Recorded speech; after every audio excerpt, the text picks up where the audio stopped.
Buenos días. De acuerdo a los principios fundamentales para la enseñanza de la lectura y la escritura, expuestos por Stanislas en su libro Aprender a leer, de las ciencias cognitivas al aula, hoy hablaré del quinto principio, el principio denominado elección racional de los ejercicios y los ejemplos, en el cual Stanislas se enfoca en la importancia de escoger los ejemplos y los ejercicios que le vamos a proporcionar como docentes a los niños en las primeras enseñanzas y procesos de enseñanza-aprendizaje de lectura y escritura con total concordancia, con total pertinencia, para no caer en errores, para que el niño a futuro no caiga en errores o confusiones, puesto que él asocia su contexto para inferir o lograr inferir la respuesta que espera que nosotros como maestros escuchemos por parte de él.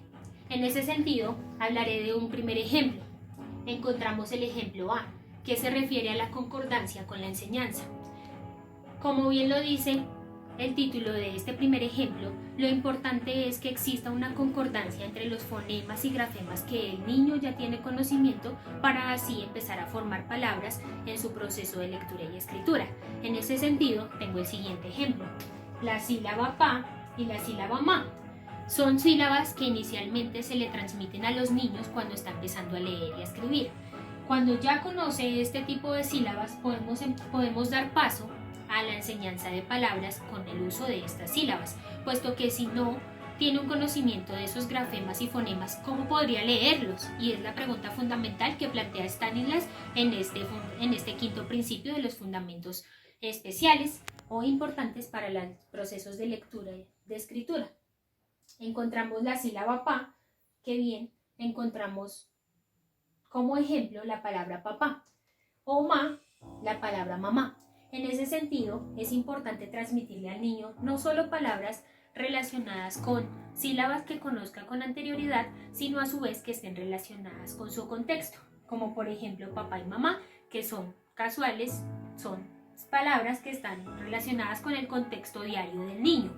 Algo que quisiera traer a colación es una cita por parte de los lineamientos curriculares, específicamente en la página 6, en el párrafo 4, que habla Alfonso Reyes, en donde dice que no es importante, por lo menos en la primaria, que el niño entienda gramaticalmente el por qué las palabras tienen una tilde, como se especifica en papá y mamá. Lo importante es que sepa que este palito que va encima de la A se llama tilde y la palabra papá y mamá tienen tilde. No necesita entender la regla gramatical que explica el por qué palabras como papá, como mamá, como balón llevan tilde, pues esto es algo que se aprende más en bachillerato, que se concientiza este conocimiento cuando está más grande. En ese sentido, él da una analogía que considero importante y pertinente traer a colación, y es el hecho de él aprender a montar en bicicleta. Lo importante es que él aprenda a pedalear sin importar el por qué una rueda hace girar y hace avanzar la bicicleta. En este sentido, es importante que el niño sepa que la palabra tiene la tilde, pero lo que realmente nos importa no es el por qué. Sin embargo, lo importante y esencial para estos primeros pasos de la enseñanza, procesos de enseñanza y de aprendizaje de lectura y escritura, nos interesa que el niño desarrolle la habilidad de leer y de escribir para poder comunicarse, no en sí teorías gramaticales. El segundo ejemplo que encontramos, el B, es la proscripción de los errores. Este ejemplo es demasiado fácil, pero es esencial para el proceso de enseñanza-aprendizaje de los niños. ¿Por qué? Porque no podemos caer en errores o enseñarle errores, por ejemplo, ortográficos al niño, pues él grabará esos errores de manera gramatical o hablada oralmente y luego lo reproducirá de esta manera, generando confusiones a futuro. Un ejemplo que podemos dar es la palabra horno sin H y la palabra horno con H, en donde obviamente acá hemos escrito la palabra mal y aquí ya la hemos corregido. En ese sentido es importante tener en cuenta que no podemos enseñarle al niño palabras con errores de ortografía. Hay unos tips o reglas que nos da Stanislas en su libro para no caer en esos errores o para que el niño no aprenda con errores cuando el docente no tiene la intención. Sin embargo, a veces sucede que se aprende de ciertas maneras y se cae en errores. Uno de esos tips es poner la palabra horno, en este caso la letra H, de un color diferente para que él entienda y grabe en su memoria que la palabra va escrita con la H. Este ejemplo o tip también nos lo da en otro aspecto, en otro principio fundamental, cuando nos dice que la letra H no suena, pero sí se ve. Es importante ponerla en otro color, es un tip, es una idea que podemos plantear para el proceso de enseñanza y aprendizaje para que el niño grabe que estas palabras van escritas con esa letra en específico. Ahora bien, es importante que los ejemplos que le demos a los niños sean de palabras reales, puesto que esto ayudará a que las graben mucho más fácil, además de que deben estar, como lo mencionaba anteriormente, relacionadas con su contexto, para que sea mucho más fácil y no hayan problemas a la hora de internalizar el conocimiento. Ahora bien, encontramos letras que son denominadas, según Stanislas, letras espejo. En ese sentido encontramos la B y la D. Un ejemplo de esto, o algo pertinente para la enseñanza de la lectura y la escritura y para que no se caigan en errores, es enseñarle a los niños palabras paralelas que usen las dos letras para que él entienda y comprenda las diferencias de estas. Un ejemplo es la palabra bebo, y a la vez, paralelamente, se le puede enseñar debo. Lo importante aquí es que él entienda la diferenciación entre esas múltiples letras que se encuentran en sentido de espejo, o que Stanislas denomina letras espejo.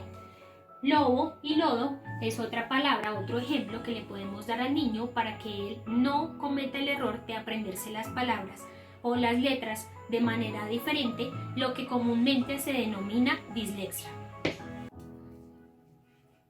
El tercer ejemplo, el C, es la distinción entre el sonido y las letras.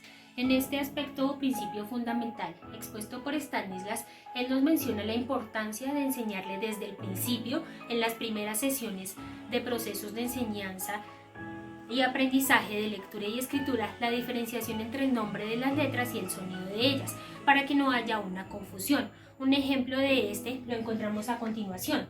Bueno, como bien sabemos, las letras se denominan A, B, C, D y así sucesivamente. Sin embargo, en la mayoría de los casos no se leen las palabras o las letras tal y como suenan en su nombre, como se llaman. Entonces encontramos la letra P, que se llama P, que sería en la escritura la combinación de la P y la E. Sin embargo, cuando tenemos una sílaba, como por ejemplo P y la vocal I, esta se lee pi. Hay que enseñarle al niño para que no ocurra el error de que interprete la lectura de esta sílaba como P, I. Es importante este principio, ya que no generará en él futuras confusiones y errores. Es un principio base para que a futuro el niño desarrolle mucho más fácil estos procesos de lectura y escritura.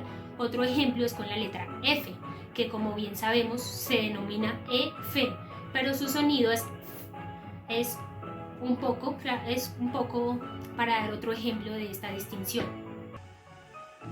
El último ejemplo, el D, de estos principios fundamentales, o este quinto principio fundamental expuesto por Stanislas en su libro, nos habla de la variedad de ejemplos y ejercicios. Tal y como lo mencionaba al inicio de este video, es importante que como docentes tengamos variedad de ejemplos en los ejercicios, puesto que el niño, cuando tiene problemas para su aprendizaje en la lectura y la escritura, tiende a desarrollar estrategias que suplantan, en el caso de la lectura auténtica de las palabras. Si él conoce con anterioridad nuestros ejemplos o nuestros ejercicios, desarrollará estrategias que presentarán aparentemente un aprendizaje, pero lo que realmente será la reproducción de ejemplos y simultaneidad de los mismos, generando así confusión entre el verdadero aprendizaje y un aprendizaje que simplemente se basa en la memorización, que tal y como lo sabemos es lo último que deseamos que el niño realice. Este es el último principio para terminar este video, en donde especifico el quinto principio, como lo mencionaba anteriormente, elección racional de los ejemplos y los ejercicios, en el libro de Stanislas, que se denomina Aprender a leer de las ciencias cognitivas al aula. Muchas gracias.